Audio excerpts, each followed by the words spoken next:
If my girl ever die, she getting cremated. Ain't no niggas about to be popping up to the grave site seeing her. Yeah. That's what you think. I ain't gonna lie to you, boy, I get toxic as hell. Even if I don't know y'all, bro, I will pull up with tears down my face, not going to my lip. I steal y'all obituary of the girl, and I'll show it to y'all at her funeral with a shirt on saying, I miss you, babe. Bro, I miss you, babe. How you questioning your own relationship, no cap. Boy, it gets toxic, then I speed off. I don't even know the bitch, I ain't even gonna lie to you. Anyways, but nah, for real though, I ain't gonna lie to you, shorty. We got this crazy ass video to react to. It's your boy Gucci Man LaFleur. When I ain't had no money, I still had sauce. So if you don't got no sauce, then you're lost. But you also get lost in the sauce. You can get Grew up, mister. You know what he say? I wake up in the morning with a blunt of perk. No pancakes, just a cup of syrup. I'm starting on my day with a blunt of perk. No pancakes, just a cup of syrup. Baking soda pie and a silver fork. Y'all already know it's how they go. It's your boy Gucci Man LaFleur. Unfortunately, it's on one of them weird videos where they say that 1017 is cursed. You know what I'm saying? I ain't gonna do too much talking because I don't want to give out too much tea. But everybody know what's going on with 1017 from like what, 2000, early 2000s to then now. But we can just go ahead and get into the video. No more talking and ain't no more interrupting. Let's get to it. He started his first label back in 2007, and it's been clear from the jump that he should have just stuck to rapping. Almost every artist he signs either ends up dead or in jail. And today we're breaking down the wild stories behind why fans think his label, 1017, is cursed. The biggest reason everyone's talking about the 1017 curse lately is because of Enchanting's tragic death from an overdose. She was a 26-year-old artist who signed with Gucci Mane back in 2020. But after dropping some music on his 1017 label, Enchanting went independent in 2022.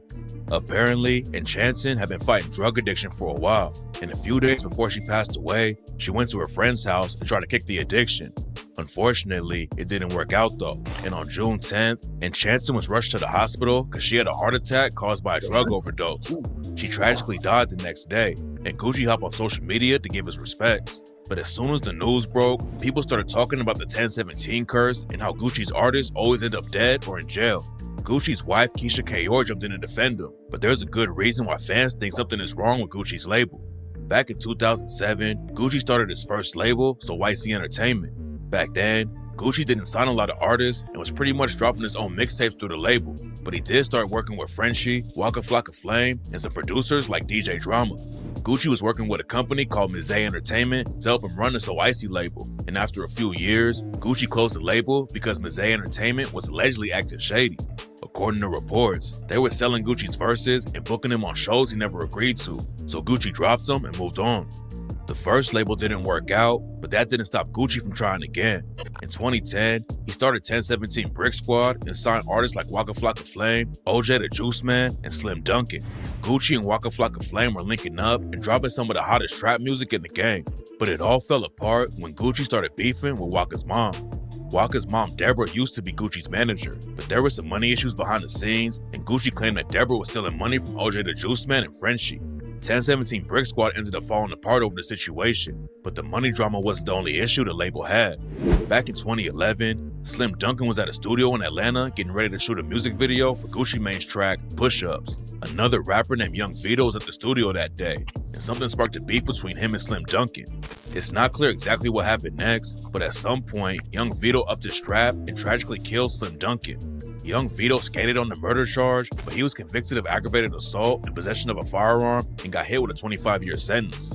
After it went down, Gucci rapped about Slim Dunkin and Waka Flocka Flame on the track RIP Slim Dunkin and said, "Man, I miss my Dunk so much, I dig his up. If I could bring his back, I would dig his up. We would rarely go to sleep, we were balling so much. BSM and 1017, Dirt Gang, stand up. Remember Flocka was my goon, now he ran his mills up." Slim Dunkin wasn't the only OG on Gucci's roster who got hit with the 1017 curse though. OJ the Juice Man came up in the same apartment building as Gucci, and they were tight way before either of them started rapping. OJ and Gucci put out a lot of music together, and back in the day, OJ's mixtapes were popping off in the southern hip-hop game. Everything was cool for a while, And in 2010, OJ was even featured on XXL's freshman class. But then he started falling off and even got into a Twitter beef with Gucci. Gucci had claimed that Waka's mom was stealing money from OJ. And for some reason, OJ got pressed at Gucci over the situation and said he was never actually signed to Brick Squad. OJ and Gucci squashed the beef, but OJ's been getting hit with the 1017 curse ever since. After he fell off in the rap game, OJ allegedly went straight back into the trenches. Back in 2022, he was booked on gun and drug charges. Then in March 2024, the news broke that OJ had been arrested again. According to the police report, a cop tried to pull him over for speeding in Georgia, but OJ didn't stop at first. OJ started a little chase, but then he decided to just pull over instead of making the situation worse. Speeding and running from the cops is bad enough, but it was about to get way worse for him. When the cops searched OJ's... That nigga tried to get away from GSP. Everybody know GSP don't fuck around, man. GSP do not fuck around. They found cocaine, other drugs, and a gun too. OJ had been sitting in jail ever since the news broke, and it don't look like he's gonna be coming home anytime soon. When Brick Squad... All right, for y'all who don't know OJ Juice Man, that's the one who made Make the Trap Say A. Okay. How the pump 7 when my endurance. That's that nigga. was falling apart, Gucci started beefing with his artist Frenchie too. Frenchie is Waka Flocka's cousin, so Frenchie definitely wasn't gonna switch up on Flocka and keep rocking with Gucci Mane. Frenchie even dropped a diss track aimed at Gucci called Sometimes and rapped, "We built this company together, now you bugging out. Throw my hands on you? Nah, but I don't want to stock you out. Yeah, you got me screaming out, you don't want me to have what I have, because in my eyes, you a..." Gucci is the reason Frenchie even had a career, but Frenchie said that Gucci didn't want anyone in the team to win. So if we switch from So Icy to go to Brick Squad, and you doing, like you don't want an artist to get bigger than you. That's what it is with Gucci Mane, if you notice that. They ended up squashing the beef, and Gucci even supported Frenchie when he started his own label, but the 1017 curse hit Frenchie hard. At first, it looked like Frenchie might be good at running the label. He was allegedly the first person to discover Nicki Minaj and French Montana, so obviously Frenchie could pick artists with huge potential. Unfortunately, the label didn't work out though, and it was all downhill from there. Frenchie's career started falling off fast. Then in 2021, he barely survived getting shot in the neck. Luckily, he made it out of the situation alive, but in 2023, he got wrapped up in another wild situation. Frenchie and a bunch of other dudes broke into a family's home because they thought there was $100K worth of weed stashed there.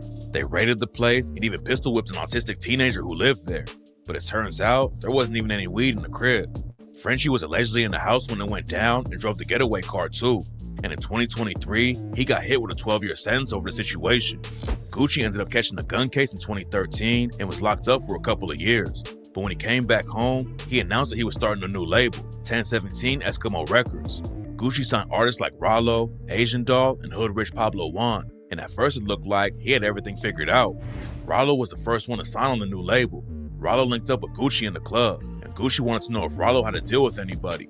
I was in a club with my partner named P at QC, and Gucci, it was actually a Gucci party, and Gucci had done seen me. He broke his neck, he was like, "Oh, that Rollo." I gave him doubt, gave him some love. He told me I was a big fan of me, and he wanted to work with me, man, and he wanted to know was I signed to anybody. Rollo had been hanging around Birdman, Young Thug, and a bunch of other rappers who had labels, but nobody had signed him yet. So the next day, Gucci brought Rollo to the studio with him and gave him a verse for free. And when Gucci set up 1017 Eskimo Records, Rollo was the first dude he called. Linking up with Gucci should have been a huge win for Rollo, but instead of focusing on the rap game, Rollo kept both feet in the trenches and ended up getting caught with almost 1,000 pounds of weed on a private jet. The cops took Rollo's properties. Ooh, that nigga got caught with $2 million worth of weed on a PJ, boy. Look at this. Hold on. Go back.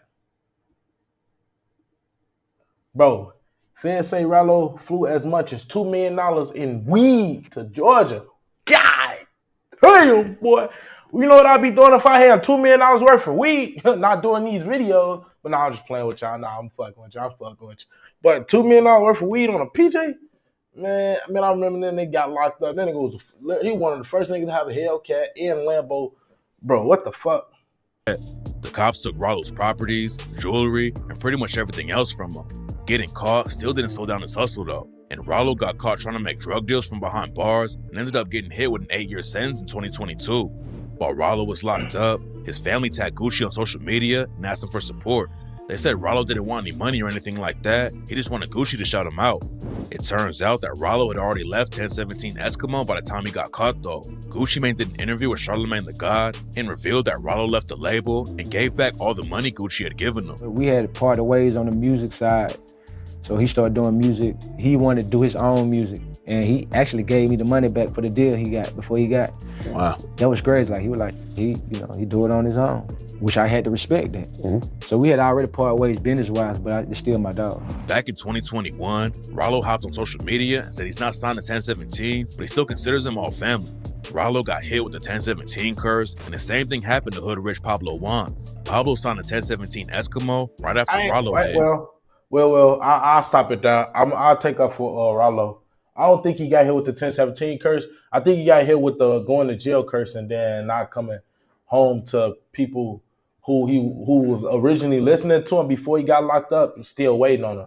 Cause I ain't gonna lie, Rollo got that kind of offsetting tone on the beat, like cause he got such high, like his voice is so high pitched. It's like, you know what I'm saying? Sometimes a hit and miss with Rollo. He can rap for sure, but I guess he thought he was gonna come home with the same fans that he had when he went in and came out. Don't get me wrong, folks still got all his street cred still. Everybody know what I'm saying. When he got out, Baby linked up with him. Then he was around everybody once again. It was just like, the rap, it's just the rap side of him, His name was popping after he dropped the track, We Don't Love It. In general, I wouldn't say he got hit with the 1017 case. I'd say jail fucked him up. I ain't gonna lie to you, because, $2 million, you got hit with a charge of $2 million worth of weed, folks. Man. And everyone thought Pablo was gonna blow up even more when he linked up with Gucci Mane. That's not how it all worked out though. Pablo started taking L's on social media, and in 2019, people started clowning him for allegedly getting beat, robbed, and stripped naked at a studio. Then Pablo got his chain snatched while he was trying to squash someone else's beef. Gucci ended up dropping hood rich Pablo Juan from the label, but that wasn't the end of Pablo's drama.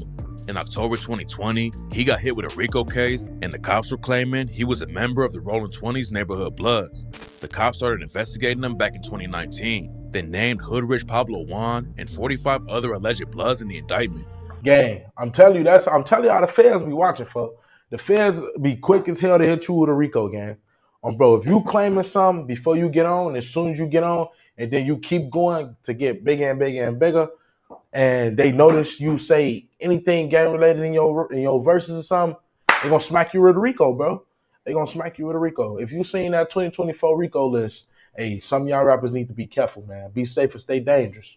It's not clear what they thought Pablo actually did, but he caught 2 charges for violating the Georgia RICO Act, and in 2022, he took a plea deal for 5 years in prison and 10 years of probation. There's a chance he'll get out early if he doesn't cause any issues on the inside, but he already got hit with the 1017 curse, and his career is pretty much dead at this point. Asian Doll was the first woman who ever signed with Gucci Mane. She had already been in the game for a couple of years and dropped a few mixtapes, but signing with Gucci was definitely the biggest moment of her career. Asian Doll said that other labels had reached out and wanted to sign her, but she thought linking up with Gucci was the best decision. Asian Doll and Gucci made headlines when the deal was signed, and Asian Doll dropped a couple of mixtapes on the label. It didn't take long before issues started popping up though. A few months after she joined Gucci's label, Asian Doll said she wishes she was still independent. She told the Dallas Observer that being on the label made everything too organized and that she missed being able to drop whenever she wanted to. Before Asian Doll linked up with Gucci Mane, she had dropped 6 mixtapes in 3 years, but the label apparently didn't want her to drop that much. There's a lot of planning that goes on behind the scenes when it comes to who gets to drop and when, and Asian Doll wasn't rocking with how they were doing business. So in 2020, Asian Doll announced that she was leaving 1017. According to her, she just asked Gucci to let her out of the deal, and he said okay. It was clear that there wasn't any bad blood, but that didn't stop Asian Doll from getting hit with the 1017 curse. Right after Asian Doll left the label, she got picked up on drug charges in Georgia and had to spend a few days in jail. Then in 2022, she was arrested again. Apparently, she had been wanted by the cops for over a year for not showing up in court and for speeding without a driver's license. Asian Doll didn't have to do a lot of jail time over the situation, but her career started falling off fast, and now her new music isn't making any noise in the industry at all. Lil Wop was another rapper that Gucci signed to 1017 Eskimo, even though Lil I think she got back popping when she started fucking with Vaughn. When she started fucking with Vaughn, that's when her and look, Wop was from Chicago. He was still heavily inspired by Gucci Mane. His rap name was inspired by Gucci's nickname, Goo Wop, and Lil Wop even had a tattoo of an ice cream cone on his face. Lil Wop was the cousin of famous Dex, and homies with Trippie Redd, and started popping off in 2016 when SoundCloud rap was blowing up. So when Gucci started his new label, Lil Wop was one of the first rappers he signed because it seemed like the perfect fit. But Lil Wop's music career never really took off after signing to 1017. After a few months, he started complaining that the label wasn't doing anything to help him. He ended up leaving the label in 2018 and never did much else in music. Instead, he started doing OnlyFans and later came out as bisexual on Twitter. Even though he looked up to Gucci growing up, Lil Wop hated him after signing to his label. In 2022, Lil Wop let it be known he was no longer associated with 1017 and called Gucci Mane a weirdo. Gucci's 1017 Eskimo label didn't work out at all. He allegedly spent over $4 million of his own money trying to get his artists popping, but all of them got hit with the 1017 curse and Gucci had to start all over again. He announced he was coming out with a different label called the New 1017, and this time, it actually looked different. Gucci started signing some of the hottest rappers in the game, like Pooh Shiesty, Big Skull, Luciano, Hot Boy. I ain't gonna hold you, folks. When Shiesty first came out, folks he had from all the way from 2019 all the way to what? 2020, till he got locked up. I ain't gonna hold you. He had every summer on Smash, especially from COVID when he first signed the folks during COVID, bro. Bro, he had the summer on Smash, bro. Everybody was rocking Shiesty masks. Everybody had on black gloves, puffer coats in the summer. Bro, I ain't gonna lie, that was about the dumbest thing I done seen. I seen a nigga with my full-blown Montclair coat on, 80-degree weather, folks. Come on, G. It ain't that serious, man. We know you getting money, but damn. And then, oh, man, don't let me get started on Fuji. Man, they had everybody lit. Brr, on bro. West, and Enchanted. Gucci finally had a label full of artists who all had momentum in the industry. They dropped a compilation tape called So Icy Boys, and overnight, Gucci was running one of the hottest labels in the game. They still couldn't outrun the 1017 curse though, and this time the downfall was crazier than ever. Fujiano signed with Gucci to the New 1017 and was on his way up in the industry.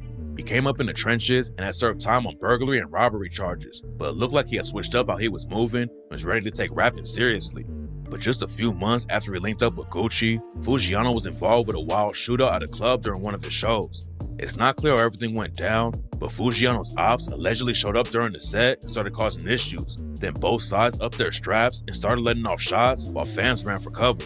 8 people got hit, and 2 of them tragically didn't make it out of the situation alive. Fujiano wasn't charged with shooting anyone, but his homie Jarquez Cooper was sentenced to 50 years for killing an innocent woman during the shootout. Fujiano's career already took a hit, but it was about to get way worse for him. In December 2020, he was booked for carrying a gun as a convicted felon. The judge let him out on a $50K bond, but Fujiano burned off his ankle monitor and did the race like Tay K. He didn't last long on the run though, and a few months later, he got caught by the feds. Now Fujiano is serving 5 years in prison, but he's not the only New 1017 rapper who got locked up. Pooh Shiesty hopped in the booth and started blowing up from the jump. He was running up crazy numbers with tracks like Hell Night, Chopper Talk, and Day One. Gucci Mane saw the potential and signed Shiesty in 2020, and that's when everything really took off for him. Gucci and Shiesty linked up in the studio for the track Still Remember. Then Shiesty kept up the momentum by working with superstars like Lil Baby and Lil Durk. Pooh Shiesty could have taken over the whole game, but then he fumbled the bag and got caught up in some wild legal situations. He was booked in 2020 for a crazy robbery and shooting in Florida.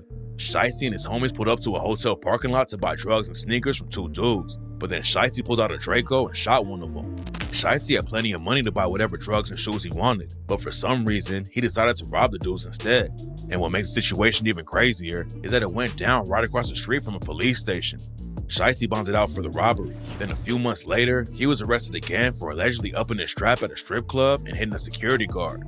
Shiesty skated on the strip club shooting because the witness took his statement back, but Shiesty didn't get so lucky over the other situation. In 2022, he pleaded guilty to conspiracy charges, and now he's serving a 5-year sentence just like Fujiano. 5 years in prison is tough, but that's nothing compared to what happened to Gucci's artist, Hot Boy West. Hot Boy West came up in Texas and started buzzing in 2019 with his mixtape, Never Had. West already had a long rap sheet when he signed to the New 1017 label. He was sent to juvie back in 2010 for organized criminal activity, which basically just means gangbanging. Then he was hit with a 7-year sentence in 2013 for the same thing. Everyone knew that Hot Boy West had history in the streets, but nobody expected what was about to happen. It's not clear how much Gucci Mane paid Hot Boy West when he signed with 1017, but obviously, it wasn't enough for West. Gucci had given West a Rolex when they made the deal. Then West decided to sell the watch for $9K. West met up with the dude who wanted to buy the watch, and after the buyer handed over the money, West kept the watch and started to drive away. The other dude tried to stop him, and that's when West started hitting him with the car door. West sped off, but it wasn't long before the feds were on him. The U.S. Marshals caught up to West and arrested him. And what made the situation even worse is that West was carrying a stolen gun too. Getting booked on robbery and gun charges was bad, but it turns out that West already had a way more serious case hanging over his head. In 2020, Hot Boy West tried to run his baby mama's car into a cement barrier while their kids were in her car. The 1017 curse only got worse for Hot Boy West after that. He ended up pleading guilty to 2 counts of assault, family violence, assault with a deadly weapon, robbery, and a bunch of other things. And the judge sentenced Hot Boy West to 15 years in prison. Road Boy was another rapper from Tampa, Florida, who got hit with the 1017 curse. Road Boy signed a 1017 in 2020 after Gucci heard his music and randomly DM'd him at 4 a.m. After he signed, Road Boy had the first verse on the track 1017 Loaded, along with Gucci, Big Scar, Enchanting, Fujiano, and Pooh Shiesty. But like a lot of artists on the label, Road Boy's career didn't last long. Things started to go downhill after a gay dude posted a photo of himself with another man that he claimed was Road Boy and said Road Boy gave him an AP watch. Road Boy denied the rumor on Instagram, but also used a slur that caused a controversy online. Then Road Boy also took a shot at Gucci, claiming the 1017 chain he gave him was fake and he'd already been dropped from the label. Not long after that, Road Boy got arrested for burglary and carrying a concealed weapon, and his career never really went anywhere. Hot Boy West, Fujiano, Road Boy, and Pooh Shiesty all getting locked up definitely hurt the new 1017. But one of the biggest losses was when Big Scar tragically died in 2022. Big Scar came up in Memphis like Pooh Shiesty, and they were actually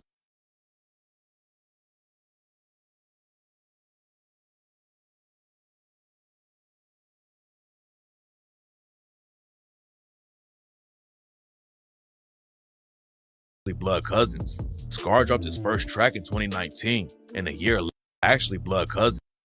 Big Scar came up in Memphis like Pooh Shiesty, and they were actually blood cousins. Scar dropped his first track in 2019, and a year later, he linked up with Gucci Mane and signed with him. 2020 was a huge year for him, but Scar almost died after getting shot in the hip. The bullet traveled through his body and ended up hitting his appendix, so Big Scar had to get the appendix removed. He had already survived a wild car crash in 2016, and Big Scar wasn't going to let the shooting slow him down. He started dropping hot tracks and was blowing up in the industry fast, and in 2022, he was featured on the XXL freshman class. In December 2022, news broke that Scar was going to go on tour with Key Glock, but unfortunately, that's not how it went down. Big Scar had been struggling with drugs for a long time, and on December 22nd, 2022, he tragically died from an accidental overdose while he was at his girlfriend's house. Signing rappers from Memphis looked like a good idea for Gucci. There's a lot of great artists in the city, but all of the dudes who signed to Gucci have been hit with the 1017 curse, and this next Memphis rapper from 1017 got wrapped up in a crazy murder case right before his career popped off. Mac Critter was one of the hardest working rappers in Memphis. In 2021 and 2022, he dropped almost 20 mixtapes, and his name was buzzing all over the city.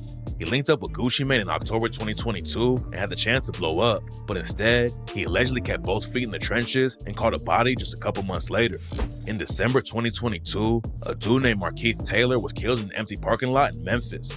According to the police report, Mac Critter and 3 of his homies were sitting in an SUV.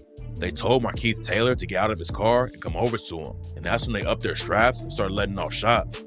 Then just a couple of hours later, another dude was shot to death around the same area. It turns out that he was related to Markeith Taylor, and the cops think the 2 shootings are linked. Another crazy part about the situation is that one of the other dudes arrested for killing Markeith Taylor is Mac Critter's sister's baby daddy. Mac Critter is still signed to 1017, but at this point, it's not clear if he'll ever be free again. But Mac Critter isn't the only one of Gucci's rappers who allegedly upped his strap on somebody, and this next dude's story is even crazier.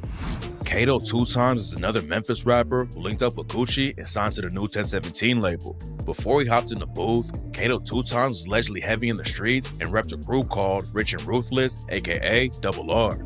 Kato already had a first-degree murder charge in 2017 and an assault charge from 2019.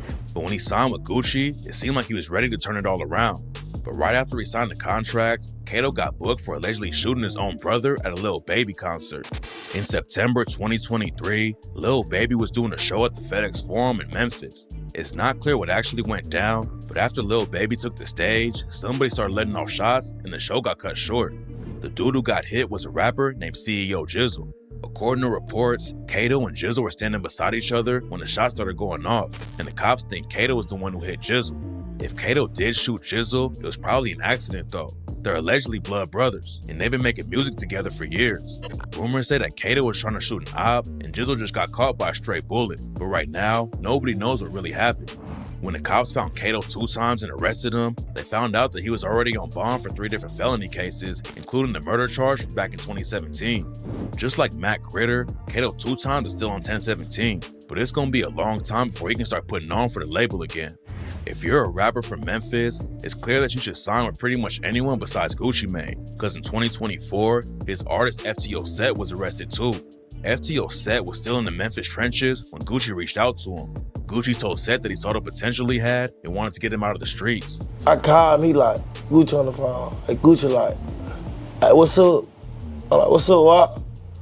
He like, I want to change your life. I want to see, like, I see something in you. You just something about you. Like, you read it to me, like, I see me in you. So Set signed with 1017 and started buzzing in the rap game. Everything was looking up for Set, but then in February 2024, the news broke that he had been arrested because his bonds on an old case was revoked. Back in 2022, Set was arrested for running from the cops, having a stolen gun, a Glock with a switch on it, and weed. It's not clear why the bond was revoked, but Set hopped on IG and told his fans that he was going to be home soon. It looks like FTO Set bonds it out again and is free now, but he might still be facing some serious charges. Gucci obviously likes signing street dudes from the South, and back in 2021, he gave a deal to Arkansas rapper Big Fizzle. Big Fizzle was still in high school playing football when he signed with 1017, but he already had a buzz in the industry from tracks like Bandit and Superfly. The 1017 curse didn't hit Big Fizzle immediately. For a couple of years, he was staying out of trouble and racking up huge numbers. He had features from dudes like Quavo, and Big Fizzle even had a track on the Fast and Furious soundtrack. But it seems like when you sign to Gucci Mane, it's only a matter of time before something bad happens. And in 2024, Big Fizzle got arrested for gun and drug charges. It's not clear if he'll have to do any jail time over the situation, but hopefully he gets back to the bag and learns how to move smarter. Big Fizzle getting booked like that isn't good, but at least he didn't get stripped out of his clothes on camera like this next dude. Lil Ry is a rapper from Alabama who started off independent and built some buzz around his name. One day he was sleeping at his crib and his manager woke him up and said Gucci was on the phone and wanted to talk to him. Lil Ry thought his manager was joking at first, but it turns out Gucci had been trying to link up with him for a while. I was asleep at my homeboy Dave's house and he woke me up like, Gucci on the phone trying to talk to you, so I just turn around like, then he do it again. And he like, your manager on the phone. He like, Gucci trying to call you. So yeah, we get on the phone. Lil Ry chopped it up with Gucci over the phone. Then Gucci flew him out to New York and signed him to the new 1017. After he signed the deal, Lil Ry went on the No Jumper podcast, and Adam22 actually asked him about the 1017 curse. Are you worried at all about the alleged 1017 curse? No, I be hearing about this. I ain't worried about that. You don't buy it? Hell nah. Hell no. But that's because he didn't know what was about to happen to him. Lil Ry started beefing with NBA Youngboy because he thought Youngboy dissed him and called him a rookie. Youngboy had been locked up on house arrest in Utah for a while, and Lil Ry sent shots at him on the track I Don't Respond and raps, I don't stay too far from Utah. Take a trip to see the view, ha. Who, why, you, die, who, bye, woo. My brother claim he die, move. Ain't believe him till I see him draw blood. When you hit in your head, that blood rush out just like a flood. Lil Ry and NBA Youngboy started going back and forth. Then some goons caught up to Ry while he was at a mall in Atlanta and robbed him on camera. Youngboy clowned him over the situation, and rumors started flying that the NBA crew were the ones who jumped Lil Ry, but it turns out that it was actually some 4L affiliates who robbed him. After it went down, the 4L dudes banned Lil Ry from Atlanta and said he better get out of the city. All we ain't take your chain cause you ran to the police 12 ass. Screaming with your goof ass. Yeah. Yeah, we back with them. Get the fuck out the city. You know why we ain't take your chain? Police ass, tap in. But Ry clapped back and told him to drop their location. The whole situation was a bad look for Ry though. He was able to keep his 1017 chain, but that didn't stop people from clowning him all over social media. Lil Ry was talking tough online after it went down, but the video of him getting robbed like that is probably gonna follow him for the rest of his career. Even though he never officially signed to Gucci, Coach the Ghost is another rapper who got hit by the 1017 curse. Coach the Ghost is a rapper from Brooklyn who's affiliated with a set of the GDs that are known to be for Crip rappers like Pop Smoke and 5 Foreign. Coach the Ghost blew up with a song called Hit List, where he dissed Pop Smoke right after Pop had just died. Gucci heard the song and asked fans on Instagram to help him find Coach so he could sign him to the new 1017. Soon after, Coach the Ghost posted photos of himself rocking a 1017 chain, and everyone thought he signed to the label, but when the So Icy Gang compilation dropped with all the new artists on the label, Coach the Ghost wasn't on it, sparking rumors that he was already dropped. Coach the Ghost later revealed that Gucci helped him get a deal directly with Atlantic, the label that owned 1017. Coach the Ghost was a Brooklyn drill rapper and didn't really fit the southern trap sound of 1017. Plus, Gucci probably didn't want to get in the middle of one of the biggest beefs going on in New York, especially after Coach the Ghost dissed Pop Smoke. Signing to Atlantic didn't really help Coach the Ghost's career or save him from the 1017 curse. Coach the Ghost never had another big hit after that, and in 2022, he ended up getting arrested for murder while he was on the run in Georgia. Coach the Ghost had already spent 6 years in prison for a shooting and was still on parole when he got locked up, so he probably won't be out anytime soon. It's wild how Gucci's artists keep getting locked up, jumped, and dying young. A lot of fans think the label is cursed, and even Gucci's wife Keisha Kayor asked him about why his artists keep going to jail. It's a question a lot of people have been asking, but Gucci's answer made a lot of sense. Well, you know what I'm saying, to be honest, you know, I was one of those type of artists. I was always going back and forth to jail, and I try to, you know what I'm saying, like, help those artists that I feel like, you know, I see a lot of myself in, you know what I'm saying? Right. So with that being said, you know, I try to ride it out with them through their little bumps or whatever they're going through, but I feel like if I'm not helping them, who else gonna help them? Right. You know what I'm saying? Nobody says that part of the story, you know what I'm saying? Gucci knows what it's like to bounce back from that and come out on top, and he wants to help young artists who are headed in a bad direction. Almost all of Gucci's artists had crazy legal records before they ever linked up with him, but Gucci still gave him a chance to leave the streets behind and make it in the music industry. But even if you give someone a chance, you can't make them switch up how they move, and unfortunately, a lot of the rappers he signs just fumbles the bag. Gucci's been getting a lot of hate just because he's trying to get people out of the trenches. Some people think his label is cursed, but at the end of the day, he's just making deals with people who don't know how to leave the